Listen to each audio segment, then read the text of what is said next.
सेवा करत होए नेह कामी,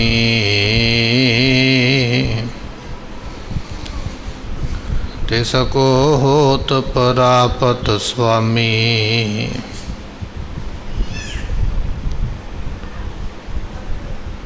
एक अंकार सतगुरु ते प्रसाद सच होए। वाहिगुरु जी की फतेह है, विघ्न विनाशन सो। श्री वाहिगुरु जी की फतेह है, विघ्न विनाशन सोए।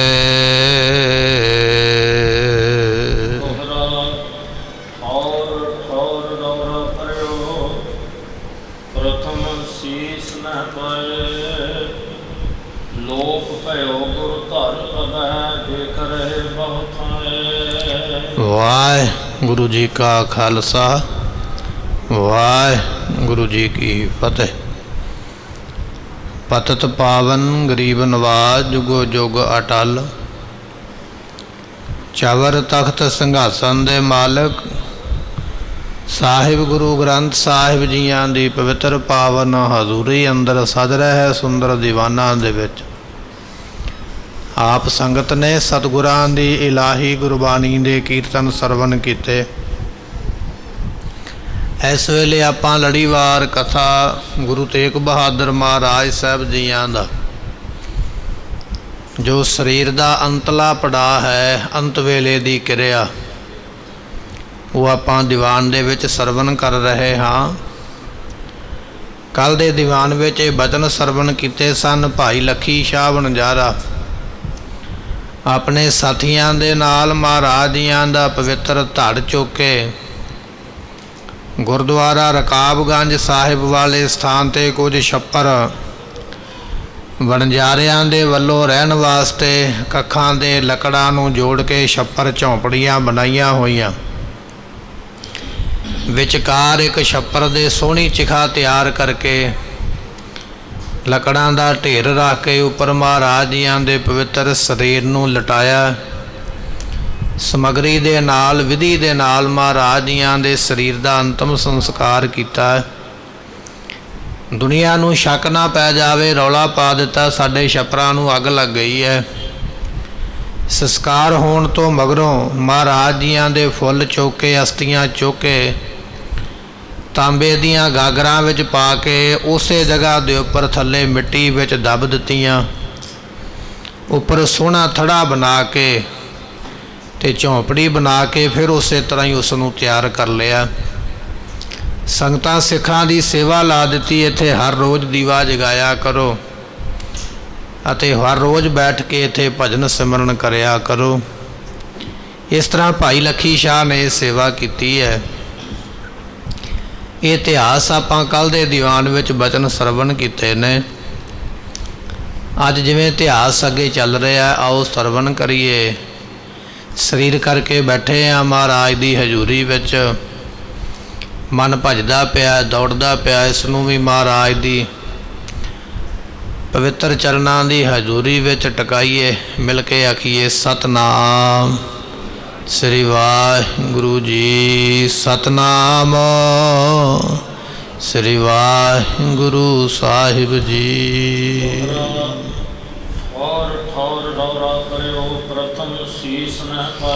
दिल्ली शहर दे विच हरेक चौंक विच, हरेक गली विच, हरेक जगह दे उपर सत्थां दे विच, सरकारी थावां ते प्राइवेट जिथे थावां ने, सारिया जगह के उपर इस गल का रौला पै गया। ये गुरु तेग बहादुर महाराज जियां दी शहीदी किस तरह की हुई है। पहला तो इन्ने प्रबंध के बावजूद सानू महाराज जियां दा सीस लभा नहीं, किसी नूं दिसिया नहीं। सीस के दर्शन उन्ना चिर हुंदे रहे जिन्ना चिर धड़ दे नाल है। जदों सीस धड़ नालों वखरा होया, पता नहीं लगा भी सीस किधर चला गया। इस गल की चर्चा पहला गलियां विच छिड़ी हुई है। हुण दूसरी हैरान करने वाली गल यह है कि महाराज जियां दा जिहड़ा धड़ है वह भी अलोप हो गया। सीस ते दिसिया ही नहीं। ਪਰ ਧੜ ਤੇ ਪਹਿਲਾਂ ਦਿਸਦਾ ਸੀ ਪਿਆ ਹੋਇਆ ਚੌਂਕ ਦੇ ਵਿੱਚ। ਚੌਂਕ ਦੇ ਵਿੱਚ ਉਸ ਧੜ ਨੂੰ ਕੌਣ ਚੁੱਕ ਕੇ ਲੈ ਗਿਆ, ਕਿਵੇਂ ਕੋਈ ਲੈ ਗਿਆ, ਧੜ ਦਾ ਸੰਸਕਾਰ ਕਿਵੇਂ ਹੋਇਆ, ਕਿੱਧਰ ਚਲਾ ਗਿਆ, ਕਹਿਣ ਲੱਗੇ ਇਸ ਗੱਲ ਦਾ ਵੀ ਪਤਾ ਨਹੀਂ ਲੱਗਾ। ਇਸ ਕਰਕੇ ਇਹ ਦੋ ਗੱਲਾਂ ਹੋਣ ਕਰਕੇ ਬੜੀ ਹੈਰਾਨੀ ਹੋ ਗਈ ਹੈ। ਇਹ ਕੀ ਬਣਿਆ ਹੈ? ਪਹਿਲੀ ਵਾਰੀ ਸੀਸ ਨਹੀਂ ਮਿਲਿਆ, ਦੂਜੀ ਵਾਰੀ ਧੜ ਨਹੀਂ ਮਿਲਿਆ ਹੈ। ਇਸ ਗੱਲ ਦੀ ਹੈਰਾਨੀ ਦੇ ਨਾਲ ਦਿੱਲੀ ਦੇ ਲੋਕ ਜਿਹੜੇ ਨੇ ਹੈਰਾਨ ਹੋ ਕੇ ਆਪਸ ਵਿੱਚ ਗੱਲਾਂ ਕਰਦੇ ਹਨ।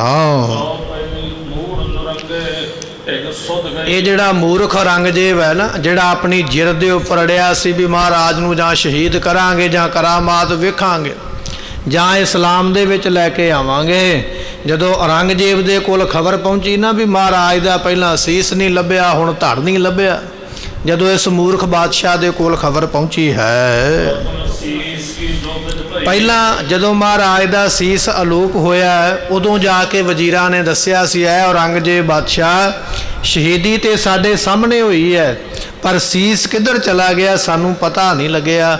ਇਹ ਤੇ ਪਹਿਲਾਂ ਉਸ ਨੂੰ ਖਬਰਾਂ ਮਿਲੀਆਂ ਹਨ। ਹੁਣ ਦੱਸਿਆ ਜਾ ਕੇ ਦੁਬਾਰਾ, ਸਾਨੂੰ ਲੱਗਦਾ ਵੀ ਉਹ ਸੀਸ ਜਿਹੜਾ ਨਾ ਧਰਤੀ ਵਿੱਚ, ਧਰਤੀ ਪਾਟ ਗਈ ਤੇ ਸੀਸ ਵਿੱਚ ਸਮਾ ਗਿਆ। ਇਸੇ ਤਰ੍ਹਾਂ ਹੁਣ ਦੁਬਾਰਾ ਵੀ ਕਹਿੰਦੇ ਉਹੀ ਕੰਮ ਹੋਇਆ। ਸਾਨੂੰ ਲੱਗਦਾ ਕਿ ਮਹਾਰਾਜ ਦਾ ਧੜ ਧਰਤੀ ਵਿੱਚ ਚਲੇ ਗਿਆ, ਤਾਂ ਕਰਕੇ ਸਾਨੂੰ ਮਿਲਿਆ ਨਹੀਂ। ਪਹਿਲਾਂ ਸੀਸ ਅਲੋਪ ਹੋਇਆ, ਹੁਣ ਸਾਡੇ ਕੋਲੋਂ ਧੜ ਅਲੋਪ ਹੋ ਗਿਆ। ਇਸ ਤਰ੍ਹਾਂ ਲੱਗਦਾ ਵੀ ਉਹ ਧੜ ਧਰਤੀ ਨੇ ਸੰਭਾਲਿਆ ਹੋਵੇ ਮਿੱਟੀ ਵਿੱਚ, ਜਾਂ ਧਰਤੀ ਪਾਟ ਗਈ ਹੈ ਤੇ ਉਹਦੇ ਵਿੱਚ ਸਮਾ ਗਿਆ ਹੋਵੇ। ਇਹਦੇ ਤੋਂ ਬਿਨਾਂ ਹੋਰ ਕੋਈ ਦੂਜਾ ਕਾਰਨ ਹੈ ਹੀ ਨਹੀਂ। ਪਰ ਮਹਾਰਾਜ ਦਾ ਧੜ ਅੱਜ ਸਾਡੇ ਕੋਲ ਨਹੀਂ ਹੈ। ਜਾਂ ਤੇ ਮਹਾਰਾਜ ਦਾ ਧੜ ਧਰਤੀ ਦੇ ਥੱਲੇ ਪਤਾਲ ਵਿੱਚ ਚਲਾ ਗਿਆ, ਜਾਂ ਮਹਾਰਾਜ ਜੀਆਂ ਦਾ ਧੜ ਉੱਪਰ ਆਕਾਸ਼ ਦੇ ਵਿੱਚ ਚਲਾ ਗਿਆ। ਇਹਨਾਂ ਦੋਵਾਂ ਜਗ੍ਹਾ ਤੋਂ ਬਿਨਾਂ ਧੜ ਤੀਜੇ ਪਾਸੇ ਜਾ ਨਹੀਂ ਸਕਦਾ। ਪਰ ਇਹ ਨਹੀਂ ਅਸੀਂ ਜਾਣਦੇ ਵੀ ਧੜ ਆਕਾਸ਼ ਨੂੰ ਉੱਡਿਆ ਕਿ ਧਰਤੀ ਵਿੱਚ ਸਮਾਇਆ ਹੈ। ਕਿਸੇ ਤੋਂ ਜਾਣਿਆ ਨਹੀਂ ਜਾਂਦਾ ਵੀ ਹੋਇਆ ਕੀ ਹੈ। ਸਾਰਿਆਂ ਦੇ ਸਾਹਮਣੇ ਵੇਖਦੇ ਹਾਂ, ਅਸੀਂ ਵੇਖਦੇ ਪੈਸਾ ਆਪਣੀਆਂ ਅੱਖਾਂ ਦੇ ਨਾਲ, ਸਾਡੇ ਵੇਖਦਿਆਂ ਮਹਾਰਾਜ ਦਾ ਧੜ ਅਲੋਪ ਹੋ ਗਿਆ, ਪਤਾ ਨਹੀਂ ਕਿੱਧਰ ਚਲੇ ਗਿਆ। ਇਹਦੇ ਵਿੱਚ ਸਾਡੀ ਕੋਈ ਵੀ ਗਲਤੀ ਨਹੀਂ ਹੈ। ਅਸੀਂ ਤੇ ਬੜੀ ਹੁਸ਼ਿਆਰੀ ਵਰਤੀ ਹੈ, ਬੜਾ ਅਸੀਂ ਧਿਆਨ ਤੇ ਨਿਗਰਾਨੀ ਰੱਖੀ ਹੈ, ਪਰ ਸਾਡੇ ਸਾਹਮਣੇ ਧੜ ਕਿੱਧਰ ਚਲਾ ਗਿਆ ਸਾਨੂੰ ਪਤਾ ਨਹੀਂ ਲੱਗਾ ਹੈ। ਜਦੋਂ ਇਹ ਗੱਲਾਂ ਸੁਣਦਾ ਨਾ ਔਰੰਗਜ਼ੇਬ ਬੜਾ ਹੈਰਾਨ ਹੁੰਦਾ ਮਨ ਵਿੱਚ ਵੀ ਇਹ ਕਿਵੇਂ ਹੋ ਸਕਦਾ ਹੈ। ਮਹਾਰਾਜ ਦਾ ਪਹਿਲਾਂ ਤੁਹਾਨੂੰ ਸੀਸ ਨਹੀਂ ਲੱਭਾ ਇੰਨੇ ਬੰਦਿਆਂ ਨੂੰ, ਫਿਰ ਤੁਹਾਨੂੰ ਧੜ ਨਹੀਂ ਲੱਭਾ ਇੰਨੇ ਸਿਪਾਹੀਆਂ ਨੂੰ, ਇਹ ਕਿਵੇਂ ਹੋ ਸਕਦਾ ਹੈ। ਸ਼ਹੀਦੀ ਤੋਂ ਮਗਰੋਂ ਧੜ ਕਿਵੇਂ ਅਲੋਪ ਹੋ ਸਕਦਾ ਹੈ। ਇਹ ਗੱਲਾਂ ਸੁਣ ਕੇ ਔਰੰਗਜ਼ੇਬ ਬੜਾ ਹੈਰਾਨ ਹੁੰਦਾ ਹੈ। ਆਪਣੇ ਮਨ ਵਿੱਚ ਝੂਰਨ ਲੱਗ ਪਿਆ, ਬੜਾ ਝੂਰਦਾ ਪਿਆ, ਚਿੰਤਾ ਵਿੱਚ ਪੈ ਗਿਆ। ਚਿੰਤਾ ਵਿੱਚ ਪੈ ਕੇ ਸੋਚਦਾ ਹੈ, ਮਨ ਵਿੱਚ ਸੋਚਦਾ ਹੈ, ਕਹਿਣ ਲੱਗਾ ਵੀ ਸਤਿਗੁਰੂ ਤੇ ਵਾਕਿਆ ਹੀ ਕਰਾਮਾਤਾਂ ਦੇ ਵਿੱਚ ਸਭ ਤੋਂ ਵੱਡੇ ਸਨ। ਉਹਨਾਂ ਵਰਗਾ ਵਾਕਿਆ ਹੀ ਕਰਾਮਾਤਾਂ ਵਿੱਚ, ਸ਼ਕਤੀ ਵਿੱਚ ਕੋਈ ਦੂਜਾ ਨਹੀਂ ਹੈ। ਪਰ ਤਾਂ ਵੀ ਸਤਿਗੁਰਾਂ ਨੇ ਥੋੜੀ ਜਿੰਨੀ, ਰੰਚ ਤੋਂ ਭਾਵ ਹੁੰਦਾ ਬਿਲਕੁਲ ਜਰਾ ਜਿੰਨੀ ਵੀ ਕਰਾਮਾਤ ਨਹੀਂ ਵਿਖਾਈ। ਹੈਨ ਕਰਾਮਾਤਾਂ ਦੇ ਸਮੁੰਦਰ ਮਹਾਰਾਜ, ਇਹ ਨਹੀਂ ਵੀ ਕਰਾਮਾਤ ਦੀ ਘਾਟ ਹੈ, ਸਮੁੰਦਰ ਸਨ ਕਰਾਮਾਤਾਂ ਦੇ, ਪਰ ਇੱਕ ਬੂੰਦ ਜਿੰਨੀ ਵੀ ਸਾਨੂੰ ਕਰਾਮਾਤ ਨਹੀਂ ਮਹਾਰਾਜ ਨੇ ਵਿਖਾਈ। ਸਤਿਗੁਰਾਂ ਨੇ ਆਖਿਆ ਸੀ ਨਾਟਕ ਚੇਟਕ ਕੀਏ ਕੁਕਾਜਾ, ਪ੍ਰਭ ਲੋਗਨ ਕਹਿ ਆਵਤ ਲਾਜਾ। ਇਹ ਕਰਾਮਾਤਾਂ ਵਿਖਾਉਣੀਆਂ ਤੇ ਨਾਟਕ ਦੇ ਸਮਾਨ ਨੇ। ਰੱਬ ਦੇ ਬੰਦਿਆਂ ਨੂੰ ਇਸ ਗੱਲ ਤੋਂ ਲਾਜ ਆਉਂਦੀ ਹੈ, ਸ਼ਰਮ ਆਉਂਦੀ ਹੈ। ਇਸ ਬਚਨ ਨੂੰ ਪਾਲਦਿਆਂ ਹੋਇਆਂ ਸੀਸ ਦਿਆ ਪਰ ਸਿਰ ਨਾ ਦਿਆ, ਆਪਣੀ ਕੁਰਬਾਨੀ ਤੇ ਕਰ ਗਏ ਪਰ ਸਾਨੂੰ ਕਰਾਮਾਤ ਨਹੀਂ ਮਹਾਰਾਜ ਨੇ ਵਿਖਾਈ। ਇਸ ਤਰ੍ਹਾਂ ਔਰੰਗਜ਼ੇਬ ਸੋਚਦਾ ਪਿਆ ਹੈ। ਮੈਂ ਕਿੰਨੇ ਸਿਪਾਹੀ, ਕਿੰਨੇ ਵਜ਼ੀਰ, ਕਿੰਨੇ ਆਪਣੇ ਫੌਜੀ ਮੁਲਾਜ਼ਮ ਜਿਹੜੇ ਸਨ, ਮਹਾਰਾਜ ਦੇ ਧੜ ਦੇ ਚਾਰ ਸਪੇਰੇ ਖੜੇ ਕੀਤੇ ਸਨ ਵੀ ਘੇਰਾ ਪਾ ਕੇ ਖੜੇ ਰਹੋ, ਇਸ ਧੜ ਦੀ ਨਿਗਰਾਨੀ ਕਰਨੀ ਹੈ।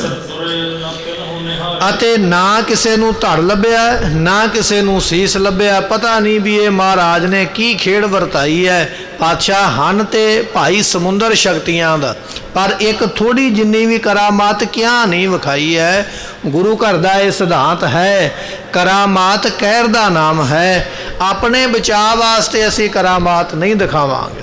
ਕਰਾਮਾਤ ਕਹਿਰ ਉਸ ਜਗ੍ਹਾ ਤੇ ਹੈ ਜਿੱਥੇ ਤੁਸੀਂ ਆਪਣੀ ਪ੍ਰਭਤਾ ਵਾਸਤੇ, ਮੇਰੀ ਵਡਿਆਈ ਹੋਵੇ, ਲੋਕ ਮੇਰੀ ਪੂਜਾ ਕਰਨ, ਮੇਰੀ ਜੈ ਜੈਕਾਰ ਕਰਨ ਉੱਥੇ ਕਰਾਮਾਤ ਵਿਖਾਉਣੀ, ਉਹਨੂੰ ਕਰਾਮਾਤ ਨੂੰ ਕਹਿ ਰੱਖਿਆ ਜਾਂਦਾ।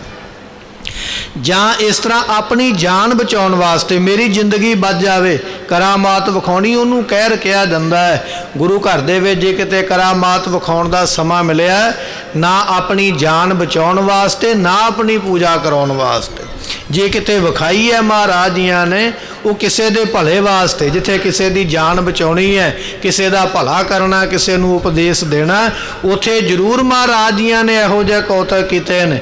ਪਰ ਆਪਣੀ ਪ੍ਰਭਤਾ ਵਾਸਤੇ ਇਹ ਕਰਮ ਨਹੀਂ ਮਹਾਰਾਜ ਨੇ ਕੀਤਾ। ਇਹ ਗੁਰੂ ਨਾਨਕ ਦੇ ਘਰ ਦਾ ਸਿਧਾਂਤ ਹੈ ਕਿ ਆਪਣੀ ਜਾਨ ਬਚਾਉਣ ਵਾਸਤੇ, ਆਪਣੀ ਪੂਜਾ ਵਾਸਤੇ ਕਰਾਮਾਤ ਨਹੀਂ ਵਿਖਾਵਾਂਗੇ, ਇਹ ਕਹਿ ਰਿਹਾ ਭਾਈ। ਪਰ ਜਦੋਂ ਕਿਸੇ ਦੇ ਭਲੇ ਦੀ ਗੱਲ ਆ ਜਾਂਦੀ ਹੈ, ਉੱਥੇ ਫਿਰ ਮਹਾਰਾਜ ਇਹੋ ਜਿਹੇ ਕੌਤਕ ਕਰ ਵੀ ਦਿੰਦੇ। ਜਿਵੇਂ ਬਲੀ ਕੰਧਾਰੀ ਨੇ ਵੱਡਾ ਪੱਥਰ ਰੋੜਿਆ ਨਾ ਉੱਪਰੋਂ ਪਹਾੜ ਦਿਓ, ਤੇ ਸਤਿਗੁਰਾਂ ਦੇ ਨਾਲ ਭਾਈ ਬਾਲਾ ਜੀ, ਭਾਈ ਮਰਦਾਨਾ ਜੀ ਮਹਾਰਾਜ ਜੀਆਂ ਨੇ ਵੇਖਿਆ ਇਸ ਪੱਥਰ ਦੇ ਥੱਲੇ ਆ ਕੇ ਸਾਡੇ ਸਾਥੀ ਜਿਹੜੇ ਨੇ, ਇਹਨਾਂ ਦਾ ਨੁਕਸਾਨ ਹੋਵੇਗਾ। ਉਹਨਾਂ ਦੋਨਾਂ ਜਾਣਿਆਂ ਦਾ ਭਲਾ ਕਰਨ ਵਾਸਤੇ ਔਰ ਬਲੀ ਕੰਧਾਰੀ ਦਾ ਹੰਕਾਰ ਤੋੜਨ ਵਾਸਤੇ, ਏਡੇ ਵੱਡੇ ਪੀਰ ਨੂੰ ਸਮੱਤ ਬਖਸ਼ਿਸ਼ ਕਰਨ ਵਾਸਤੇ, ਸਿੱਧੇ ਰਾਹ ਪਾਉਣ ਵਾਸਤੇ ਮਹਾਰਾਜ ਜੀਆਂ ਨੇ ਫਿਰ ਉਸ ਪੱਥਰ ਨੂੰ ਪੰਜਾ ਲਾ ਕੇ ਤੇ ਰੋਕਿਆ। ਐਸੇ ਨੇ ਮਹਾਰਾਜ, ਜਦੋਂ ਕਿਸੇ ਦਾ ਭਲਾ ਕਰਨਾ ਹੁੰਦਾ ਉਪਦੇਸ਼ ਦੇ ਕੇ, ਜਾਂ ਜਦੋਂ ਕਿਸੇ ਦੀ ਜਾਨ ਦੀ ਰਾਖੀ ਕਰਨੀ ਹੈ, ਉਦੋਂ ਮਹਾਰਾਜ ਇਹੋ ਜਿਹਾ ਜ਼ਰੂਰ ਕੌਤਕ ਕਰਦੇ। ਪਰ ਆਪਣੀ ਪ੍ਰਭਤਾ ਵਾਸਤੇ ਜਾਂ ਆਪਣੀ ਜਾਨ ਵਾਸਤੇ ਨਹੀਂ ਕਦੇ ਵੀ ਕਰਾਮਾਤ ਗੁਰੂ ਘਰ ਵਿੱਚ ਵਿਖਾਈ। ਇਹ ਮਹਾਰਾਜ ਜੀਆਂ ਦਾ ਸਿਧਾਂਤ ਹੈ। ਐਸੇ ਸਤਿਗੁਰੂ ਪਾਤਸ਼ਾਹ ਹਨ।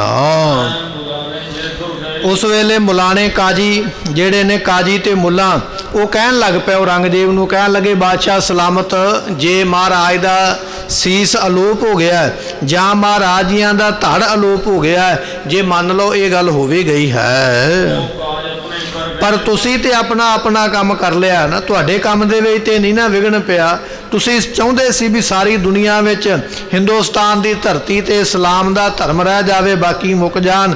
ਉਹ ਤੁਸੀਂ ਆਪਣਾ ਕੰਮ ਪੂਰਾ ਕੀਤਾ ਹੈ ਤੇ ਸਤਿਗੁਰਾਂ ਨੇ ਆਪਣੇ ਪ੍ਰਾਣ ਦਿੱਤੇ ਨੇ, ਇਹਦੇ ਵਿੱਚ ਤੁਹਾਡਾ ਕਸੂਰ ਹੀ ਕੋਈ ਨਹੀਂ ਹੈ। ਕਿਉਂ?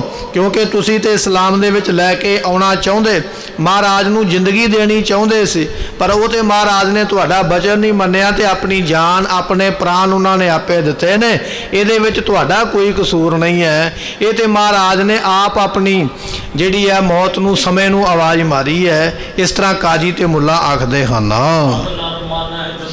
ਹੁਣ ਜਿਵੇਂ ਤੁਸੀਂ ਗੁਰੂ ਤੇਗ ਬਹਾਦਰ ਪਾਤਸ਼ਾਹ ਨੂੰ ਸ਼ਹੀਦ ਕੀਤਾ ਹੈ, ਹੁਣ ਸਾਰੀ ਦੁਨੀਆ ਤੁਹਾਡਾ ਹੁਕਮ ਮੰਨੇਗੀ। ਵੱਡੇ ਵੱਡੇ ਪੀਰ ਫਕੀਰ ਜਿਹੜੇ ਨੇ, ਵਲੀ ਨੇ, ਜਾਂ ਹੋਰ ਕਰਾਮਾਤਾਂ ਵਾਲੇ ਜਿਹੜੇ ਪੁਰਸ਼ ਨੇ ਸਿੱਧ, ਉਹ ਸਾਰੇ ਹੁਣ ਬਾਦਸ਼ਾਹ ਸਲਾਮਤ ਤੁਹਾਡੀ ਗੱਲ ਮੰਨਣਗੇ। ਉਹਨਾਂ ਨੂੰ ਸਾਰਿਆਂ ਨੂੰ ਸਬਕ ਮਿਲ ਗਿਆ ਹੈ ਕਿ ਜੇ ਅਸੀਂ ਬਾਦਸ਼ਾਹ ਔਰੰਗਜ਼ੇਬ ਦੇ ਨਾਲ ਅੜਾਂਗੇ ਤੇ ਬਾਦਸ਼ਾਹ ਔਰੰਗਜ਼ੇਬ ਨੇ ਗੁਰੂ ਤੇਗ ਬਹਾਦਰ ਪਾਤਸ਼ਾਹ ਨੂੰ ਸ਼ਹੀਦ ਕੀਤਾ ਹੈ, ਇਹ ਸਾਨੂੰ ਵੀ ਮਾਰੇਗਾ। ਹੁਣ ਤੁਹਾਡੇ ਅੱਗੇ ਅੜੇਗਾ ਕੋਈ ਨਹੀਂ, ਸਾਰੇ ਡਰ ਕੇ ਤੁਹਾਡਾ ਹੁਕਮ ਮੰਨ ਲੈਣਗੇ। ਹੁਣ ਸਾਰਿਆਂ ਦੇ ਮਨ ਵਿੱਚ ਬੜਾ ਭਾਰੀ ਡਰ ਪੈਦਾ ਹੋ ਗਿਆ।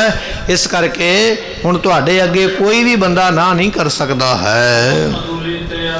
ਇਹ ਜੇ ਕੋਈ ਤੁਹਾਡੀ ਹੁਕਮ ਅਦੂਲੀ ਕਰੇਗਾ, ਭਾਵ ਕਿ ਹੁਕਮ ਮੋੜੇਗਾ ਨਾ, ਉਹਨੂੰ ਇਹ ਸਬਕ ਮਿਲ ਗਿਆ, ਸਿੱਖਿਆ ਮਿਲ ਗਈ ਹੈ ਵੀ ਗੁਰੂ ਤੇਗ ਬਹਾਦਰ ਮਹਾਰਾਜ ਨੇ ਔਰੰਗਜ਼ੇਬ ਦਾ ਕਹਿਣਾ ਨਹੀਂ ਮੰਨਿਆ ਤੇ ਉਹਨਾਂ ਨੂੰ ਭਰੇ ਬਾਜ਼ਾਰ, ਭਰੇ ਚੌਂਕ ਵਿੱਚ ਕਤਲ ਕੀਤਾ ਗਿਆ ਹੈ। ਦੂਜਿਆਂ ਨੂੰ ਇਹ ਸਿੱਖਿਆ ਮਿਲ ਗਈ ਹੈ ਵੀ ਜੇ ਹੁਣ ਅਸੀਂ ਔਰੰਗਜ਼ੇਬ ਦਾ ਕਹਿਣਾ ਨਹੀਂ ਮੰਨਾਂਗੇ, ਇਹ ਸਾਨੂੰ ਵੀ ਭਰੇ ਬਾਜ਼ਾਰ, ਚੌਂਕ ਵਿੱਚ ਖੜ ਕੇ ਕਤਲ ਕਰਵਾ ਸਕਦਾ। ਹੁਣ ਤੁਹਾਡੇ ਹੁਕਮ ਨੂੰ ਕੋਈ ਮੋੜ ਨਹੀਂ ਸਕੇਗਾ। ਤੁਹਾਡੇ ਹੁਕਮ ਦਾ ਸਗੋਂ ਹੋਰ ਦਬਦਬਾ ਬਣ ਗਿਆ, ਹੋਰ ਪ੍ਰਭਾਵ ਪੈ ਗਿਆ। ਇਸ ਤਰ੍ਹਾਂ ਮੁੱਲਾ ਆਖਦੇ ਹਨ। ਇਸ ਤਰ੍ਹਾਂ ਕਹਿ ਕੇ ਬਾਦਸ਼ਾਹ ਔਰੰਗਜ਼ੇਬ ਥੋੜੀ ਚਿੰਤਾ ਵਿਖਾਵੇ ਮਾਤਰ ਕਰਦਾ ਪਿਆ ਹੈ। ਗੁਰਮੁਖੋ ਦੁਸ਼ਟੀ ਹੈ, ਇਹਦੇ ਤੇ ਤਰਸ ਕਰਨ ਵਾਲੀ ਬਾਤ ਕੋਈ ਨਹੀਂ ਹੈ ਵੀ ਇਹ ਬੜਾ ਚੰਗਾ ਹੈ। ਇਹ ਕੇਵਲ ਵਿਖਾਵਾ ਕਰਦਾ ਪਿਆ ਵੀ ਮੈਨੂੰ ਬੜੀ ਚਿੰਤਾ ਲੱਗੀ ਹੈ, ਗਲਤ ਕੰਮ ਹੋ ਗਿਆ ਹੈ, ਪਰ ਅੰਦਰੋਂ ਬੜਾ ਖੁਸ਼ ਹੈ। ਪਰ ਕਾਜੀ ਸਮਝਾਉਂਦੇ ਪਏ, ਕਹਿਣ ਲੱਗੇ ਬਾਦਸ਼ਾਹ ਸਲਾਮਤ, ਚਿੰਤਾ ਨਾ ਕਰੋ, ਇਹ ਤੁਸੀਂ ਚੰਗਾ ਕੰਮ ਕੀਤਾ ਹੈ। ਸਤਿਗੁਰਾਂ ਨੇ ਜੇ ਬਚਨ ਨਹੀਂ ਮੰਨਿਆ ਤੇ ਇਹ ਮਹਾਰਾਜ ਦੀ ਗਲਤੀ ਹੈ ਨਾ, ਉਹਨਾਂ ਨੇ ਹੱਠ ਕੀਤਾ ਤੇ ਆਪਣੇ ਕੀਤੇ ਦੀ ਸਜ਼ਾ ਪਾਈ ਹੈ। ਇਹ ਗੱਲਾਂ ਸੁਣ ਕੇ ਨਾ ਔਰੰਗਜ਼ੇਬ ਮੂਰਖ ਲਿਖਿਆ ਔਰੰਗਜ਼ੇਬ ਨੂੰ ਚਵਗੱਤਾ ਕਹਿੰਦੇ ਲੜਾਈ ਕਰਨ ਵਾਲਾ, ਝਗੜਾ ਕਰਨ ਵਾਲਾ। ਕਹਿਣ ਲੱਗੇ ਇਹ ਝਗੜਾਲੂ ਬਾਦਸ਼ਾਹ ਹੋਇਆ ਹਿੰਦੁਸਤਾਨ ਦੀ ਧਰਤੀ ਤੇ ਔਰੰਗਜ਼ੇਬ। ਜਦੋਂ ਕਾਜ਼ੀਆਂ ਦੇ ਕੋਲੋਂ ਇਹੋ ਜਿਹੀਆਂ ਦਲੀਲਾਂ ਸੁਣੀਆਂ, ਮੁਲਾਣਿਆਂ ਦੇ ਕੋਲੋਂ ਜਦੋਂ ਇਹੋ ਜਿਹੀਆਂ ਸਲਾਹਾਂ ਸੁਣੀਆਂ ਤੇ ਸੁਣ ਕੇ ਫਿਰ ਕਹਿਣ ਲੱਗਾ ਹੈ, ਕਹਿਣ ਲੱਗੇ ਕਿ ਚਲੋ ਠੀਕ ਹੈ ਕਾਜੀਓ, ਤੁਹਾਡੀ ਗੱਲ ਬਿਲਕੁਲ ਠੀਕ ਹੈ ਵੀ ਗੁਰੂ ਤੇਗ ਬਹਾਦਰ ਨੇ ਹੁਕਮ ਨਹੀਂ ਮੰਨਿਆ ਤੇ ਆਪਾਂ ਕਤਲ ਕਰ ਦਿੱਤਾ ਹੈ, ਪਰ ਇੱਕ ਗੱਲ ਇਹ ਜ਼ਰੂਰ ਮੰਨਣੀ ਪਵੇਗੀ, ਮਹਾਰਾਜ ਨੇ ਇਸਲਾਮ ਧਰਮ ਨੂੰ ਨਹੀਂ ਜੇ ਮੰਨਿਆ ਅਤੇ ਉਹਨਾਂ ਨੇ ਆਪਣੇ ਪ੍ਰਾਣ ਦਿੱਤੇ ਨੇ, ਹੁਣ ਮਹਾਰਾਜ ਦੀ ਕੁਰਬਾਨੀ ਕਰਕੇ ਅਸੀਂ ਹਿੰਦੂ ਧਰਮ ਨੂੰ ਖਤਮ ਨਹੀਂ ਕਰ ਸਕਦੇ।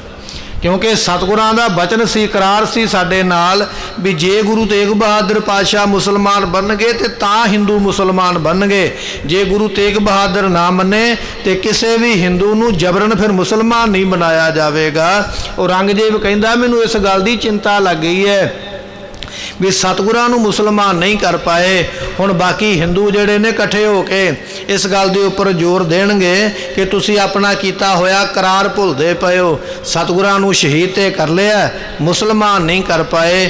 ਜੇ ਗੁਰੂ ਪਾਤਸ਼ਾਹ ਮੁਸਲਮਾਨ ਨਹੀਂ ਹੋਏ ਤੇ ਅਸੀਂ ਬਾਕੀ ਹਿੰਦੂਆਂ ਨੂੰ ਵੀ ਮੁਸਲਮਾਨ ਨਹੀਂ ਕਰ ਸਕਦੇ। ਹਾਂ, ਮੇਰਾ ਜਿਹੜਾ ਮਨੋਰਥ ਸੀ ਨਾ, ਮੇਰੀ ਇੱਛਾ ਉਹ ਪੂਰੀ ਨਹੀਂ ਹੋਈ। ਮੈਂ ਚਾਹੁੰਦਾ ਸੀ ਵੀ ਹਿੰਦੁਸਤਾਨ ਦੀ ਧਰਤੀ ਤੇ ਇਹ ਇਕੱਲਾ ਹੈਦਰੀ ਜਿਹੜਾ ਝੰਡਾ ਝੂਲੇ ਤੇ ਬਾਂਗਾ ਲੋਕ ਦਿੰਦੇ ਰਹਿਣ, ਨਮਾਜ਼ਾਂ ਪੜ੍ਹਦੇ ਰਹਿਣ, ਪਰ ਉਹ ਮੇਰੇ ਮਨ ਦੀ ਇੱਛਾ ਪੂਰੀ ਨਹੀਂ ਹੋਈ ਹੈ। ਮੈਂ ਸੋਚਦਾ ਸੀ ਵੀ ਹਿੰਦੁਸਤਾਨ ਦੀ ਧਰਤੀ ਦੇ ਸਾਰੇ ਲੋਕ ਕਲਮਾ ਪੜ੍ਹਨ, ਸੋ ਨਮਾਜ਼ ਪੜ੍ਹਿਆ ਕਰਨ, ਬਾਂਗ ਦਿਆ ਕਰਨ, ਮੈਂ ਇਹ ਚਾਹੁੰਦਾ ਸੀ ਆਪਣੇ ਮਨ ਵਿੱਚ, ਪਰ ਉਹ ਮੇਰੇ ਮਨ ਦਾ ਮਨੋਰਥ ਪੂਰਾ ਨਹੀਂ ਹੋਇਆ ਹੈ। ਉਸ ਵੇਲੇ ਜਿਹੜਾ ਜਮਾਦਾਰ ਸੀ ਨਾ ਕੋਤਵਾਲ, ਜਿੱਥੇ ਮਹਾਰਾਜ ਨੂੰ ਕੈਦ ਕੀਤਾ ਗਿਆ, ਉਸ ਜੇਲ੍ਹ ਦਾ ਜਿਹਦੇ ਕੋਲ ਪ੍ਰਬੰਧ ਹੈ, ਉਸ ਅਬਦੁਲ ਖਾਨ ਦਰੋਗੇ ਨੂੰ ਬੁਲਾਇਆ ਹੈ। ਉਸ ਵੇਲੇ ਤਰਜ ਕੇ ਚੰਗੀ ਤਰ੍ਹਾਂ ਝਗੜ ਕੇ, ਡਰਾ ਕੇ, ਦਬਕਾ ਕੇ ਔਰੰਗਜ਼ੇਬ ਨੇ ਉਸ ਵੇਲੇ ਪੁੱਛਿਆ, ਕਹਿਣ ਲੱਗੇ ਉਹ ਜਮਾਦਾਰ ਤੇਰੀ ਕਾਹਦੀ ਡਿਊਟੀ ਹੈ, ਕੀ ਕਰਕੇ ਆਇਆ, ਕੀ ਤੇਰਾ ਪ੍ਰਬੰਧ ਹੈ, ਕੀ ਤੂੰ ਇਹ ਕੀਤਾ ਹੈ, ਸਾਨੂੰ ਕਿਸੇ ਵੀ ਕੰਮ ਵਿੱਚ ਤੂੰ ਸਫਲਤਾ ਹੀ ਨਹੀਂ ਦਵਾਈ ਹੈ।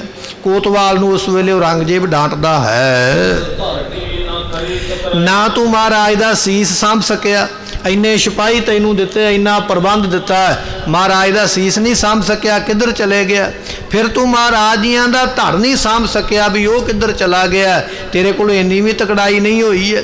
ਇੱਕ ਬੰਦਾ ਫੜ ਕੇ ਲੋਹੇ ਦੀਆਂ ਬੇੜੀਆਂ ਅਤੇ ਇਸੇ ਤਰ੍ਹਾਂ ਹੱਥਾਂ ਨੂੰ ਹੱਥ ਕੜੀਆਂ ਲਾ ਕੇ ਤੈਨੂੰ ਦਿੱਤਾ, ਪਰ ਬੱਧੇ ਹੋਏ ਬੰਦੇ ਦੀ ਸਰੀਰ ਦੀ ਤੂੰ ਰਾਖੀ ਨਹੀਂ ਕਰ ਸਕਿਆ।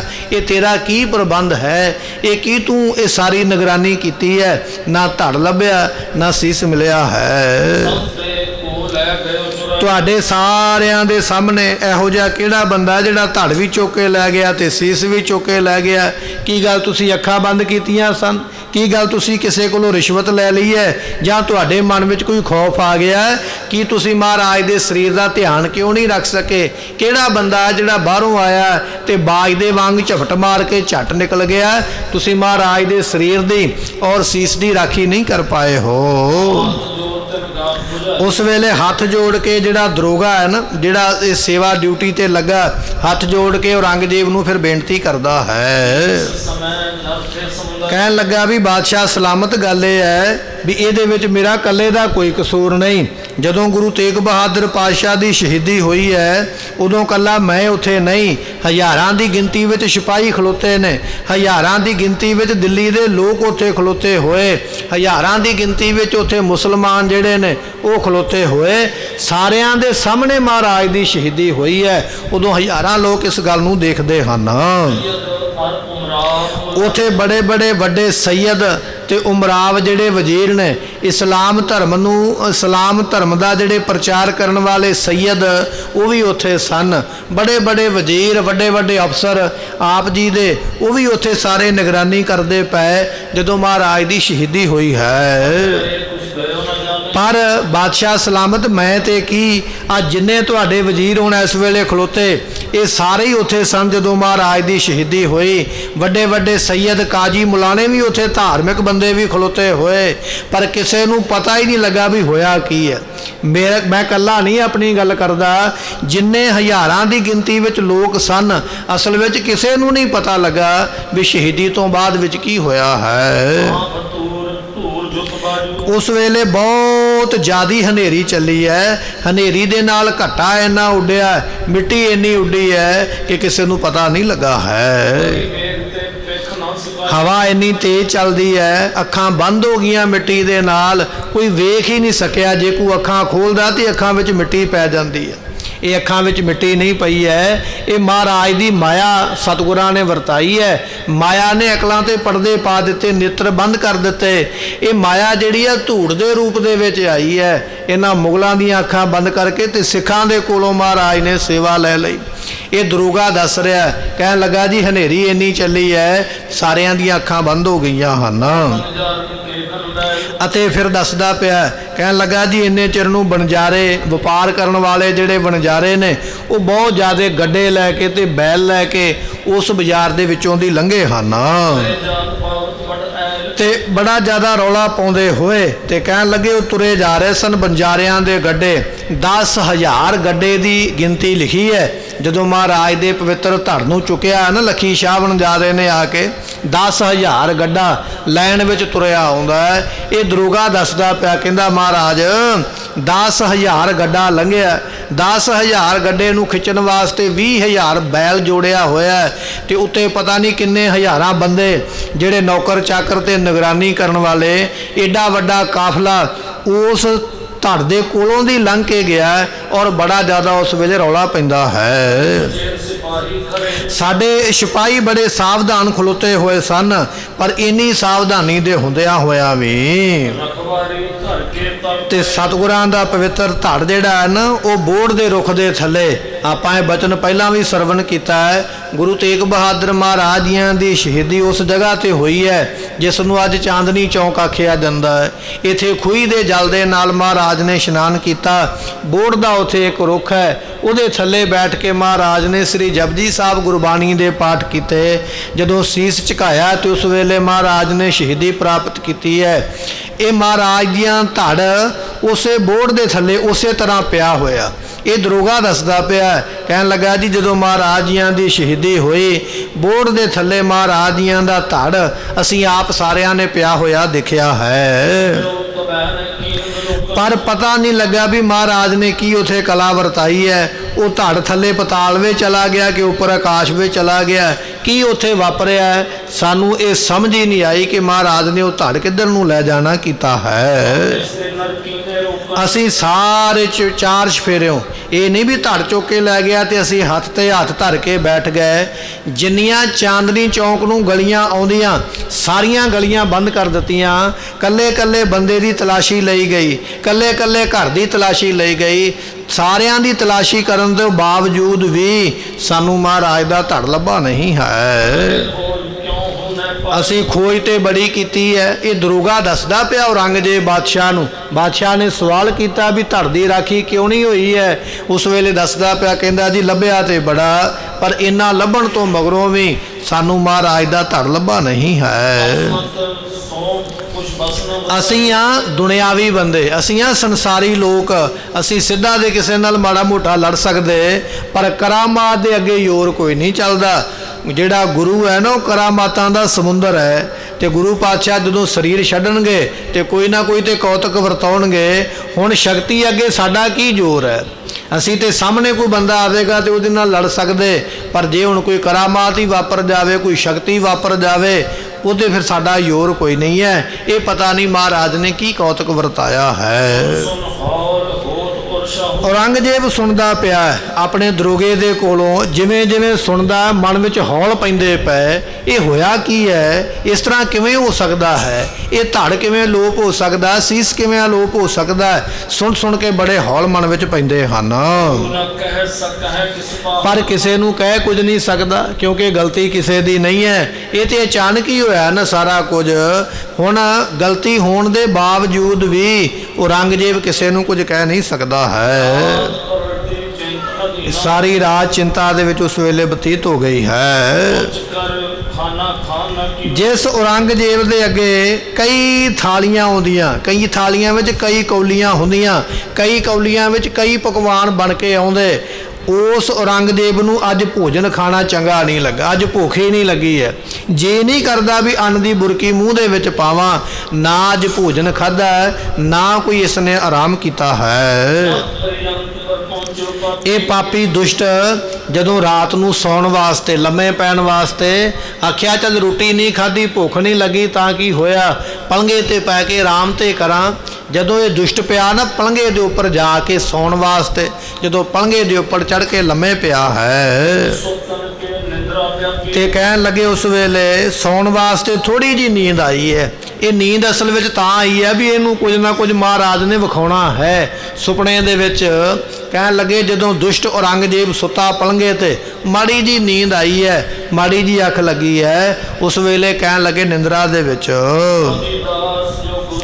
ਗੁਰੂ ਘਰ ਦਾ ਦੀਵਾਨ ਭਾਈ ਸਾਹਿਬ ਭਾਈ ਮਤੀ ਦਾਸ ਦੀ, ਸਿੱਖਾਂ ਦੇ ਵਿੱਚੋਂ ਸਭ ਤੋਂ ਪਹਿਲੀ ਸ਼ਹੀਦੀ ਜਿਹੜੀ ਹੈ ਨਾ ਉਹ ਭਾਈ ਮਤੀ ਦਾਸ ਦੀ ਹੋਈ ਹੈ। ਸਿੱਖਾਂ ਦੇ ਵਿੱਚੋਂ ਸਭ ਤੋਂ ਪਹਿਲਾ ਸ਼ਹੀਦ ਭਾਈ ਮਤੀ ਦਾਸ ਹੈ, ਜਿਨੇ ਸ਼ਾਂਤੀ ਦੇ ਨਾਲ ਸ਼ਾਂਤ ਰਹਿ ਕੇ ਸ਼ਹੀਦੀ ਦਿੱਤੀ ਹੈ। ਜਦੋਂ ਭਾਈ ਮਤੀ ਦਾਸ ਦੀ ਸ਼ਹੀਦੀ ਹੋਈ ਨਾ, ਉਦੋਂ ਭਾਈ ਦਿਆਲਾ ਜੀ ਨੇ ਆਖਿਆ ਸੀ, ਕਹਿਣ ਲੱਗੇ ਉਹ ਰੰਗਿਆ ਇਹ ਸਿੱਖ ਨਹੀਂ ਚੀਰਿਆ ਤੂੰ ਆਰੀ ਦੇ ਨਾਲ, ਇਹ ਤੂੰ ਆਪਣੀ ਬਾਦਸ਼ਾਹੀ ਚੀਰ ਲਈ ਹੈ, ਇਹ ਤੇਰੀ ਬਾਦਸ਼ਾਹੀ ਅੱਜ ਤੋਂ ਖਤਮ ਹੋ ਗਈ ਹੈ।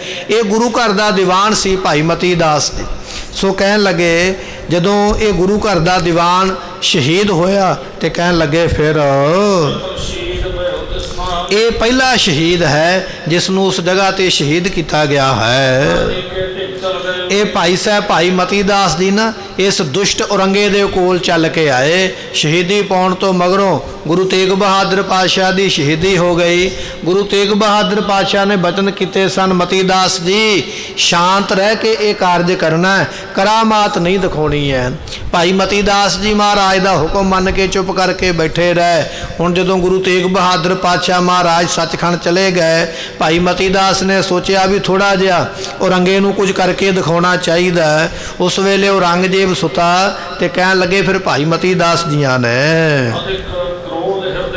ਮਨ ਦੇ ਵਿੱਚ ਬਹੁਤ ਜ਼ਿਆਦਾ ਕ੍ਰੋਧ, ਬਹੁਤ ਜ਼ਿਆਦਾ ਗੁੱਸਾ ਉਸ ਵੇਲੇ ਆਇਆ ਹੈ।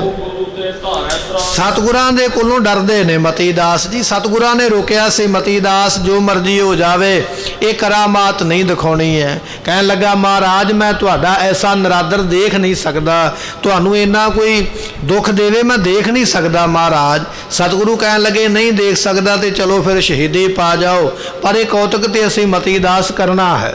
ਭਾਈ ਮਤੀ ਦਾਸ ਜੀਆਂ ਨੂੰ ਗੁੱਸਾ ਤੇ ਡਾਢਾ ਮਨ ਵਿੱਚ, ਪਰ ਗੁਰੂ ਦਾ ਡਰ ਕਰਕੇ ਉਸ ਵੇਲੇ ਕੁਝ ਨਹੀਂ ਆਖਿਆ ਹੈ। ਭਾਈ ਮਤੀ ਦਾਸ ਨੇ ਇੱਥੋਂ ਤੱਕ ਬਚਨ ਆਖੇ ਸਨ, ਸਤਿਗੁਰੂ ਆਗਿਆ ਦੇ ਦੇਵੋ ਜਿੰਨੇ ਦੁਨੀਆ ਤੇ ਮੁਸਲਮਾਨ ਨੇ ਮੈਂ ਸਾਰੇ 1 ਮਿੰਟ ਦੇ ਵਿੱਚ ਖਤਮ ਕਰਨ ਦੀ ਤਾਕਤ ਰੱਖਦਾ। ਇੰਨਾ ਬਲ ਮੇਰੇ ਕੋਲ ਤੁਹਾਡੀ ਬਾਣੀ ਦਾ ਹੈ, ਇੰਨੀ ਤਾਕਤ ਮੇਰੇ ਕੋਲ ਤੁਹਾਡੇ ਬਖਸ਼ੇ ਹੋਏ ਨਾਮ ਦੀ ਹੈ। ਜਿੰਨੀ ਦੁਨੀਆ ਵਿੱਚ ਮੁਸਲਮਾਨ ਰਹਿੰਦੇ ਮੈਂ ਸਾਰਿਆਂ ਨੂੰ ਮੁਕਾ ਦਿਆਂਗਾ, ਕੋਈ ਰਵੇਗਾ ਨਹੀਂ।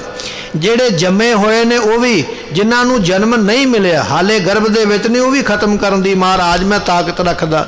ਤੇ ਸਤਿਗੁਰੂ ਕਹਿਣ ਲੱਗੇ ਮਤੀ ਦਾਸ ਐਡਾ ਪਾਪ ਕਿਉਂ ਕਰਨਾ। ਕਹਿਣ ਲੱਗਾ ਚਲੋ ਮਹਾਰਾਜ ਬਾਕੀ ਛੱਡ ਦਈਏ, ਫਿਰ ਮੈਂ ਹਿੰਦੁਸਤਾਨ ਦੀ ਧਰਤੀ ਦੇ ਮੁਸਲਮਾਨ ਖਤਮ ਕਰਦੇ ਆ ਜਿਹੜੇ ਸਾਰੇ ਮਿਲ ਕੇ ਇਸ ਔਰੰਗੇ ਦਾ ਸਾਥ ਦਿੰਦੇ ਪਏ। ਤੇ ਪਾਤਸ਼ਾਹ ਕਹਿਣ ਲੱਗੇ ਮਤੀ ਦਾਸ ਇਹ ਸਾਰੇ ਹਿੰਦੁਸਤਾਨ ਦੇ ਮੁਸਲਮਾਨਾਂ ਨੇ ਆਪਣਾ ਕੀ ਵਿਗਾੜਿਆ ਹੈ, ਮਾੜੇ ਤੇ ਕੁਝ ਚੰਦ ਲੋਕ ਹੁੰਦੇ, ਸਾਰੇ ਨਹੀਂ ਹੋਇਆ ਕਰਦੇ। ਫਿਰ ਮਤੀ ਦਾਸ ਨੇ ਆਖਿਆ ਮਹਾਰਾਜ ਚਲੋ ਹਿੰਦੁਸਤਾਨ ਨੂੰ ਮਾਫ ਕਰ ਦਿੰਦੇ, ਜੇ ਹੁਕਮ ਹੋਵੇ ਤੇ ਪੂਰੀ ਦਿੱਲੀ ਨੂੰ ਸਜ਼ਾ ਦਈਏ, ਚੁੱਕੇ ਸਾਰੀ ਦੀ ਸਾਰੀ ਜਮਨਾ ਦੇ ਪਾਣੀ ਵਿੱਚ ਗਰਕ ਕਰਦੇ ਆ, ਕੋਈ ਨਾ ਰਵੇ ਦਿੱਲੀ ਦਾ ਵਸਨੀਕ, ਸਮੇਤ ਔਰੰਗੇ ਦੇ ਮਹਿਲ ਮਾੜੀਆਂ ਉਡਾ ਦੇਵਾਂ ਜੇ ਆਪ ਜੀ ਦਾ ਹੁਕਮ ਹੋਵੇ। ਤੇ ਪਾਤਸ਼ਾਹ ਕਹਿਣ ਲੱਗੇ ਭਾਈ ਮਤੀ ਦਾਸ ਦਿੱਲੀ ਦੇ ਲੋਕਾਂ ਨੇ ਕੀ ਗਵਾਇਆ, ਜਨਤਾ ਦਾ ਜਿਹੜਾ ਹੈ ਉਹ ਪ੍ਰਜਾ ਦਾ ਕੀ ਕਸੂਰ ਹੈ। ਮਤੀ ਦਾਸ ਜੀ ਕਹਿਣ ਲੱਗੇ ਮਹਾਰਾਜ ਫਿਰ ਹੁਕਮ ਕਰੋ, ਔਰੰਗਜ਼ੇਬ ਨੂੰ ਪੂਰੀ ਉਹਦੀ ਮਿਲਟਰੀ ਦੇ ਸਮੇਤ ਜਿੰਨੀ ਫੌਜ ਹੈ, ਔਰੰਗਜ਼ੇਬ ਨੂੰ ਤੇ ਸਜ਼ਾ ਦੇ ਹੀ ਸਕਦੇ ਹਨ, ਉਹਦੇ ਫੌਜੀ ਉਹਦੇ ਸਿਪਾਹੀ ਨੌਕਰ ਚਾਕਰ ਉਹਦਾ ਹੁਕਮ ਮੰਨਦੇ ਪਏ। ਤੇ ਸਤਿਗੁਰੂ ਪਾਤਸ਼ਾਹ ਕਹਿਣ ਲੱਗੇ ਨੌਕਰਾਂ ਦਾ ਕੰਮ ਹੈ ਹੁਕਮ ਮੰਨਣਾ, ਹੁਕਮ ਮੋੜਨਗੇ ਤੇ ਬਾਦਸ਼ਾਹ ਸਜ਼ਾ ਦੇਵੇਗਾ, ਉਹ ਤੇ ਮਜਬੂਰ ਨੇ। ਇਹਦੇ ਵਿੱਚ ਫੌਜ ਦਾ ਕੀ ਕਸੂਰ ਹੈ? ਪਾਤਸ਼ਾਹ ਫਿਰ ਹੁਕਮ ਦਿਓ ਰੰਗੇ ਨੂੰ ਸਜ਼ਾ ਤੇ ਦਈਏ ਨਾ, ਜਿਹੜਾ ਮੁੱਢ ਬਣਦਾ। ਪਾਤਸ਼ਾਹ ਕਹਿਣ ਲੱਗੇ ਨਹੀਂ ਭਾਈ ਮਤੀ ਦਾਸ, ਇਹ ਸਜ਼ਾ ਦੇਣਾ ਪ੍ਰਮਾਤਮਾ ਦਾ ਕੰਮ ਹੈ, ਉਹਦੀ ਡਿਊਟੀ ਲੱਗੀ ਹੈ। ਇਹ ਅਕਾਲ ਪੁਰਖ ਆਪੇ ਵੇਖੇਗਾ ਵੀ ਕਿਹਨੂੰ ਕੀ ਕਰਨਾ ਤੇ ਕਿਹਨੂੰ ਕੀ ਦੇਣਾ। ਇਸ ਕੰਮ ਨੂੰ ਆਪਣੇ ਹੱਥ ਵਿੱਚ ਨਹੀਂ ਲੈਣਾ। ਇਹ ਸਜ਼ਾ ਦੇਣੀ ਨਾ ਦੇਣੀ, ਮਾਫ ਕਰਨਾ, ਇਹ ਪਰਮੇਸ਼ਰ ਦੀ ਆਪਣੀ ਮੌਜ ਹੈ। ਇਹ ਗੱਲਾਂ ਕਹਿ ਕੇ ਮਹਾਰਾਜ ਨੇ ਮਤੀ ਦਾਸ ਨੂੰ ਰੋਕਿਆ ਸੀ। ਕਰਾਮਾਤ ਨਹੀਂ ਦਿਖਾਉਣੀ, ਸ਼ਾਂਤੀ ਦੇ ਨਾਲ ਸ਼ਹੀਦੀ ਹੋਵੇਗੀ। ਅਤੇ ਇਸ ਤਰ੍ਹਾਂ ਮਹਾਰਾਜ ਤੋਂ ਡਰਦਿਆਂ ਹੋਇਆਂ ਭਾਈ ਮਤੀ ਦਾਸ ਨੇ ਫਿਰ ਕੋਈ ਵੀ ਕੌਤਕ ਨਹੀਂ ਦਿਖਾਇਆ ਹੈ। ਅਤੇ ਜਦੋਂ ਸਤਿਗੁਰੂ ਤੇਗ ਬਹਾਦਰ ਪਾਤਸ਼ਾਹ ਚੜ੍ਹਾਈ ਕਰ ਗਏ, ਸਰੀਰ ਛੱਡ ਗਿਆ ਨਾ, ਜੋਤੀ ਜੋਤ ਸਮਾ ਗਿਆ, ਸ਼ਹੀਦੀ ਪ੍ਰਾਪਤ ਕਰ ਗਏ। ਹੁਣ ਭਾਈ ਮਤੀ ਦਾਸ ਨੇ ਮਨ ਵਿੱਚ ਸੋਚਿਆ ਗੁਰੂ ਦਾ ਹੁਕਮ ਸੀ ਵੀ ਕਰਾਮਾਤ ਨਹੀਂ ਵਿਖਾਉਣੀ, ਇਸ ਦੁਸ਼ਟ ਨੂੰ ਕੁਝ ਕਹਿਣਾ ਨਹੀਂ। ਪਰ ਹੁਣ ਤੇ ਪਾਤਸ਼ਾਹ ਨੇ ਜਿਹੜਾ ਭਾਣਾ ਵਰਤਾਉਣਾ ਸੀ ਵਰਤਾ ਦਿੱਤਾ। ਮੈਨੂੰ ਤੇ ਤਾਂ ਰੋਕਿਆ ਸੀ ਨਾ ਵੀ ਭਾਈ ਜਿਹੜਾ ਅਸੀਂ ਖੇਲ ਖੇਡਣੀ ਹੈ ਉਹਦੇ ਵਿੱਚ ਤੂੰ ਅੜਿੱਕਾ ਨਾ ਬਣ ਮਤੀ ਦਾਸ, ਇਹ ਕੰਮ ਅਸੀਂ ਆਪਣੀ ਮਰਜ਼ੀ ਨਾਲ ਕਰਨਾ। ਹੁਣ ਤੇ ਪਾਤਸ਼ਾਹ ਜੀ ਜੋਤੀ ਜੋਤ ਸਮਾ ਗਏ ਨੇ, ਹੁਣ ਤੇ ਕੋਈ ਡਰ ਨਹੀਂ ਹੈ। ਉਸ ਵੇਲੇ ਭਾਈ ਮਤੀ ਦਾਸ ਜੀਆਂ ਨੇ ਫਿਰ ਕਹਿਣ ਲੱਗੇ ਐਸਾ ਕੌਤਕ ਵਰਤਾਇਆ ਹੈ। ਜਿਸ ਪਲੰਘੇ ਦੇ ਉੱਪਰ ਔਰੰਗਜ਼ੇਬ ਸੁੱਤਾ ਹੋਇਆ ਨਾ ਸੌਣ ਵਾਸਤੇ, ਆਰਾਮ ਕਰਨ ਵਾਸਤੇ, ਭਾਈ ਮਤੀ ਦਾਸ ਜੀਆਂ ਨੇ ਉਸ ਪਲੰਘੇ ਦੀ ਆ ਕੇ ਫਿਰ ਇੱਕ ਪਾਸਿਓਂ ਬਾਹੀ ਫੜ ਲਈ, ਪਲੰਘੇ ਨੂੰ ਇੱਕ ਪਾਸਿਓਂ ਪਾਵੇ ਵਾਲੇ ਪਾਸਿਓਂ ਫੜ ਕੇ ਨਾ ਜਿੱਥੇ ਔਰੰਗਜ਼ੇਬ ਸੁੱਤਾ ਤੇ ਕਹਿਣ ਲੱਗੇ ਫਿਰ ਤੇ ਕਹਿਣ ਲੱਗੇ ਚੁੱਕ ਕੇ ਪਲੰਘਾ ਜਿਹੜਾ ਸੀ ਪੁੱਠਾ ਕਰ ਦਿੱਤਾ ਤੇ ਔਰੰਗਜ਼ੇਬ ਉਤੋਂ ਕੱਦੂ ਦੇ ਵਾਂਗ ਰਿੜਦਾ ਹੋਇਆ ਥੱਲੇ ਡਿੱਗਾ ਤੇ ਪਲੰਘੇ ਦੇ ਥੱਲੇ ਆ ਗਿਆ। ਮਤੀ ਦਾਸ ਜੀਆਂ ਨੇ ਚੁੱਕਿਆ ਪਲੰਘਾ ਤੇ ਕਹਿਣ ਲੱਗੇ ਉਲਟਾ ਕੇ ਇਸ ਔਰੰਗੇ ਨੂੰ ਥੱਲੇ ਧਰਤੀ ਤੇ ਸੁੱਟਿਆ ਤੇ ਕਹਿਣ ਲੱਗੇ ਜਦੋਂ ਡਿੱਗਿਆ ਹੈ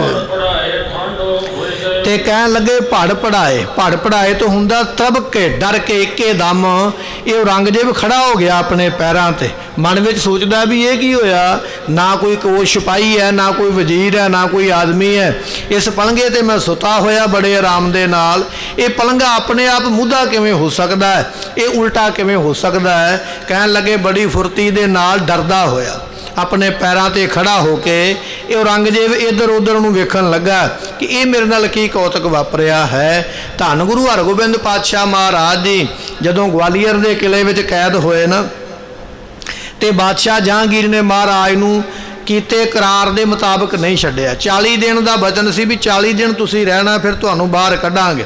ਜਦੋਂ 40 ਦਿਨਾਂ ਤੋਂ ਵੀ ਉੱਤੇ ਲੰਘ ਗਏ ਨਾ, ਔਰੰਗਜ਼ੇਬ ਨੂੰ ਚੇਤਾ ਹੀ ਭੁੱਲ ਗਿਆ। ਉਸ ਵੇਲੇ ਹੋਰਾਂ ਕਾਰਜਾਂ ਦੇ ਵਿੱਚ ਆਪਣਾ ਧਿਆਨ ਲਾ ਲਿਆ। ਉਸ ਵੇਲੇ ਗੁਰੂ ਕੇ ਸਿੱਖ ਬਾਬਾ ਬੁੱਢਾ ਸਾਹਿਬ ਦੀ ਆਗਿਆ ਪਾ ਕੇ ਮਾਤਾ ਗੰਗਾ ਜੀਆਂ ਨੇ ਆਖਿਆ ਸੀ ਬਾਬਾ ਬੁੱਢਾ ਸਾਹਿਬ ਨੂੰ ਜੋ ਮਰਜ਼ੀ ਕਰਨਾ ਪਵੇ ਉਹ ਕਰਕੇ ਸਾਡੇ ਪੁੱਤਰ ਨੂੰ ਰਿਹਾ ਕਰਾਓ। ਉਸ ਵੇਲੇ ਬਾਬਾ ਬੁੱਢਾ ਸਾਹਿਬ ਦੀ ਆਗਿਆ ਪਾ ਕੇ ਗੁਰੂ ਕੇ ਸਿੱਖ ਫਿਰ ਰਾਤ ਨੂੰ ਸ਼ੇਰ ਬਣ ਕੇ ਜਹਾਂਗੀਰ ਦੀ ਛਾਤੀ ਤੇ ਜਾ ਚੜ੍ਹੇ ਸਨ। ਜਦੋਂ ਡਰਿਆ ਜਹਾਂਗੀਰ ਗੁਰੂ ਹਰਗੋਬਿੰਦ ਪਾਤਸ਼ਾਹ ਦਾ ਨਾਮ ਲਿਆ ਤੇ ਛਾਲ ਮਾਰ ਕੇ ਪਲੰਘੇ ਤੋਂ ਥੱਲੇ ਉਤਰ ਗਿਆ। ਜਦੋਂ ਫਿਰ ਸੋਇਆ ਕਰੇ ਫਿਰ ਉੱਪਰ ਆ ਕੇ ਚੜ੍ਹ ਜਾਇਆ ਕਰਨ। ਐਸਾ ਭਿਆਨਕ ਸੁਪਨਾ ਦਿਖਾ ਕੇ ਇਹ ਕੌਤਕ ਕਰਕੇ ਡਰਾਇਆ ਉਸ ਵੇਲੇ ਜਹਾਂਗੀਰ ਬਾਦਸ਼ਾਹ। ਸਵੇਰ ਚੜ੍ਹੀ ਹੈ ਉਸੇ ਵੇਲੇ ਫਿਰ ਬੁਲਾ ਕੇ ਵਜ਼ੀਰਾਂ ਨੂੰ ਕਹਿਣ ਲੱਗਾ ਕਿ ਮਹਾਰਾਜ ਨੂੰ ਛੇਤੀ ਨਾਲ ਰਿਹਾ ਕਰ ਦਿਓ, ਅੱਜ ਤੇ ਸ਼ੇਰ ਮੁੜ ਗਿਆ ਨੇ, ਬਾਅਦ ਵਿੱਚ ਕਿਤੇ ਮੈਨੂੰ ਖਾ ਹੀ ਨਾ ਜਾਣ। ਇਸ ਤਰ੍ਹਾਂ ਗੁਰੂ ਕੇ ਸਿੱਖਾਂ ਨੇ ਉਸ ਵੇਲੇ ਕੌਤਕ ਕੀਤਾ। ਜਦੋਂ ਗੁਰੂ ਹਰਗੋਬਿੰਦ ਪਾਤਸ਼ਾਹ ਨੂੰ ਇਸ ਗੱਲ ਦਾ ਪਤਾ ਲੱਗਾ, ਮਹਾਰਾਜ ਸਾਹਿਬ ਜੀ ਸਿੱਖਾਂ ਨਾਲ ਨਾਰਾਜ਼ ਹੋ ਗਏ। ਸਿੱਖਾਂ ਨੇ ਬੇਨਤੀ ਕੀਤੀ ਮਹਾਰਾਜ ਸਾਡਾ ਕੋਈ ਕਸੂਰ ਨਹੀਂ, ਸਾਨੂੰ ਤੇ ਬਾਬਾ ਬੁੱਢਾ ਸਾਹਿਬ ਜੀ ਨੇ ਇਹ ਪ੍ਰੇਰਿਆ ਵੀ ਇਹ ਕੰਮ ਕਰਨਾ ਚਾਹੀਦਾ। ਮਹਾਰਾਜ ਜੀਆਂ ਨੇ ਪੁੱਛਿਆ ਬਾਬਾ ਬੁੱਢਾ ਸਾਹਿਬ ਨੂੰ, ਕਹਿਣ ਲੱਗੇ ਜੀ ਇਹ ਕਿਉਂ ਕੀਤਾ ਬਜ਼ੁਰਗੋ ਤੁਸੀਂ ਕੰਮ। ਬਾਬਾ ਬੁੱਢਾ ਸਾਹਿਬ ਜੀ ਕਹਿਣ ਲੱਗੇ ਮਹਾਰਾਜ ਇਹਦੇ ਵਿੱਚ ਗਲਤੀ ਹੈ ਮੇਰੀ ਵੀ ਕੋਈ ਨਹੀਂ ਜੇ, ਇਹ ਤੁਹਾਡੀ ਮਾਤਾ ਦਾ ਹੁਕਮ ਆਇਆ, ਮਾਤਾ ਗੰਗਾ ਸਾਹਿਬ ਜੀਆਂ ਦਾ। ਉਹਨਾਂ ਨੇ ਕਿਹਾ ਸੀ ਵੀ ਕੁਝ ਵੀ ਕਰਨਾ ਪਵੇ ਪਰ ਕਰੋ, ਇਹਨਾਂ ਨੂੰ ਉੱਥੋਂ ਆਜ਼ਾਦ ਕਰਵਾਓ। ਇਹ ਮਾਤਾ ਜੀ ਦੇ ਹੁਕਮਾਂ ਦੇ ਉੱਪਰ ਅਸੀਂ ਫੁੱਲ ਚੜ੍ਹਾਏ ਨੇ। ਇਹ ਬਚਨ ਸੁਣ ਕੇ ਮਹਾਰਾਜ ਉਸ ਵੇਲੇ ਬੜੇ ਖੁਸ਼ ਹੋਏ। ਕਹਿਣ ਲੱਗੇ ਬਾਬਾ ਬੁੱਢਾ ਸਾਹਿਬ ਜੀ ਤੁਹਾਡੇ ਕੌਤਕ ਜਿਹੜੇ ਨਿਆਰੇ ਹੀ ਹੁੰਦੇ ਨੇ, ਵੱਖਰੇ ਹੀ ਹੁੰਦੇ ਨੇ, ਉਹਨਾਂ ਦੀ ਕੋਈ ਸੀਮਾ ਹੱਦ ਬੰਨਾ ਨਹੀਂ ਹੈ। ਇਸ ਤਰ੍ਹਾਂ ਗੁਰੂ ਕਿਆਂ ਸਿੱਖਾਂ ਨੇ ਉਸ ਵੇਲੇ ਜਹਾਂਗੀਰ ਬਾਦਸ਼ਾਹ ਨੂੰ ਡਰਾਇਆ। ਅੱਜ ਭਾਈ ਮਤੀ ਦਾਸ ਜੀ ਉਸ ਵੇਲੇ ਕਹਿੰਦੇ ਜਦੋਂ ਸੁਤਾ ਨਾ ਔਰੰਗਜ਼ੇਬ ਇਹਦੇ ਪਲੰਘੇ ਦੀ ਬਾਹੀ ਫੜ ਕੇ ਤੇ ਉਲਟਾ ਕੇ ਪਲੰਘਾ ਸੁੱਟਿਆ ਤੇ ਕਹਿਣ ਲੱਗੇ ਪਾਪੀ ਉਸ ਵੇਲੇ ਤਰਬਕ ਕੇ ਉੱਠਿਆ, ਆਪਣੇ ਪੈਰਾਂ ਤੇ ਖੜਾ ਹੋ ਕੇ ਇੱਧਰ ਉੱਧਰ ਚਾਰ ਸਫੇਰੇ ਵੇਖਦਾ ਪਿਆ। ਇਹ ਮੇਰੇ ਨਾਲ ਕੀ ਵਾਪਰਿਆ ਹੈ। ਭਾਈ ਮਤੀ ਦਾਸ ਜੀ ਇਹਦੇ ਨਾਲ ਹੋਰ ਕੀ ਕੌਤਕ ਕਰਦੇ ਅਤੇ ਕਿਵੇਂ ਇਹਨੂੰ ਸਜ਼ਾ ਦਿੰਦੇ ਦੁਸ਼ਟ ਨੂੰ, ਅਤੇ ਕਿਵੇਂ ਫਿਰ ਇਹ ਮਾਫੀ ਮੰਗਦਾ, ਕਿਵੇਂ ਦਿੱਲੀੋਂ ਭੱਜਦਾ ਰਾਤੋਂ ਰਾਤ। ਇਤਿਹਾਸ ਆਪਾਂ ਅਗਲੇ ਦੀਵਾਨ ਵਿੱਚ ਫਿਰ ਸਰਵਣ ਕਰਾਂਗੇ। ਸਮੇਂ ਦੀ ਸਮਾਪਤੀ, ਭੁੱਲਾਂ ਦੀ ਮੁਆਫੀ, ਬਚਨ ਗੁਰੂ ਕਾ ਹਿਰਦੇ ਵਸ ਜਾਵੇ। ਭੁੱਲਾਂ ਦਾਸ ਦੀਆਂ ਮੁਆਫ ਕਰਨੀਆਂ। ਆਪ ਸੰਗਤਾਂ ਨੇ ਫਿਰ ਸਮੇਂ ਸਿਰ ਕੱਲ੍ਹ ਨੂੰ ਪਹੁੰਚ ਕੇ ਭਾਈ ਮਤੀ ਦਾਸ ਜੀਆਂ ਦਾ ਕੌਤਕ ਆਪਾਂ ਫਿਰ ਸਰਵਣ ਕਰਾਂਗੇ ਵੀ ਉਹਨਾਂ ਨੇ ਕੀ ਕੌਤਕ ਵਰਤਾਇਆ ਅਤੇ ਮਹਾਰਾਜ ਜੀ ਹੋਰ ਕੀ ਕੀ ਸੇਵਾ ਲੈਣਗੇ।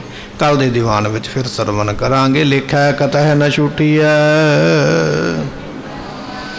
ਬਖਸ਼ਨਹਾਰ ਬਖਸ਼ ਲੈ। ਵਾਹਿਗੁਰੂ ਜੀ ਕਾ ਖਾਲਸਾ।